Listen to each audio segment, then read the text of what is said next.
This is TCI Matter page 41, Melting and Boiling Point. In your treasure box, you find several long gray blocks of metal. What properties can help you identify what substance these blocks are made of? You could make visual observations as well as compare their densities, but some substances have very similar densities, such as silver and palladium, which have densities of 10.5 grams per centimeter cubed and 12.0 grams per centimeter cubed, respectively. How can you tell them apart if their densities are so similar?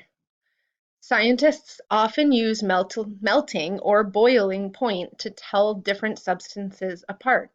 Melting point is the temperature at which a substance changes from solid to liquid, and boiling point is the temperature at which a substance changes from liquid to gas.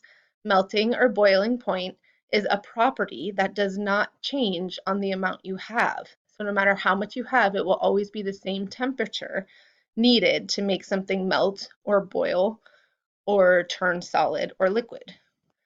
Scientists determine melting or boiling point by heating a small sample of the substance, keeping careful track of the temperature the entire time.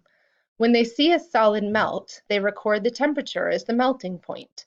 When they see a liquid boil, they record the temperature as a boiling point. Silver melts at about 960 degrees Celsius. Palladium melts at about 1550 degrees Celsius. If someone put a metal block in a very hot fire, they could determine which substance it is made of by observing the temperature at which it melts. If you took the gray metal blocks you found and placed them in a very hot furnace, you could determine their melting point. Then you could compare their melting point to a chart of known melting points to determine their identity.